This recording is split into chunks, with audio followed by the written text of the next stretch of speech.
While the sport of freeskating is growing every single day, I feel like most of us tend to freeskate by ourselves, which can get pretty boring and lonely. So the 7 tips I have for you today will hopefully help you keep the spark alive and continue to progress towards your goals. Tip number 1 is making freeskating a part of your daily routine. Whether it's skating to the grocery store, to class, to work, or just setting a place and time to go skate, all of which I've done, making sure you have some part of your days and weeks slotted out for freeskating will help you just stay on the skates and just overall stay inspired. Tip number 2 is to document your progress. So as a freeskater, you really should be only competing with yourself from yesterday.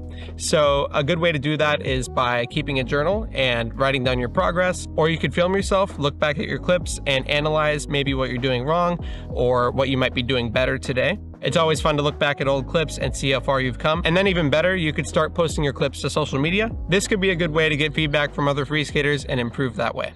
Tip number 3 is to switch up the location. So this is a wide open parking lot. Thanks, Captain Obvious. I'm not always here though. Sometimes I go to what's called Savita Park. Sometimes I go to the beach. Sometimes I go to Balboa Park. No matter where you live, I'm willing to bet there's at least a few places you could switch between, and switching your location just refreshes your mindset and makes freeskating overall a whole lot more interesting, as opposed to just going to the same old practice spot every single time. That can get pretty boring. So switch it up. Tip number 4 is to engage with other freeskaters on the regular.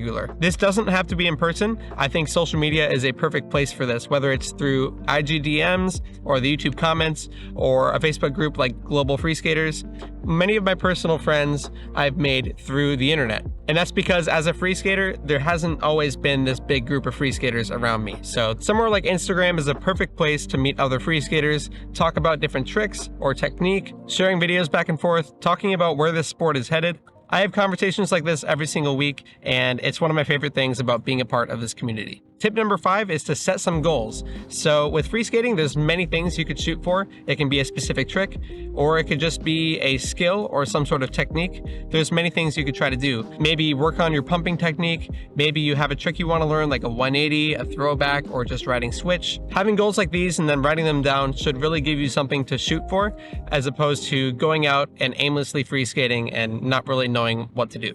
Tip number 6 is making use of the Freeskater Finder. Now, for many of you, this may be the first time you're hearing about this. I'll explain to you what this is briefly. So the Freeskater Finder is a giant map of the world where all the freeskaters that have signed up have a red pin of their general location. The Freeskater Finder allows you to connect with a freeskater in your area and hopefully, ultimately, meet up and go freeskate. The goal of this whole tool is obviously to bring freeskaters together, and I think that is a perfect way to solve this issue of freeskating alone and not having anybody to skate with. Tip number 7 is to watch other people's freeskating videos on the internet. A great way to do this is through Instagram, but also through YouTube. In fact, I have a perfect video for you to watch right here if you want to be inspired.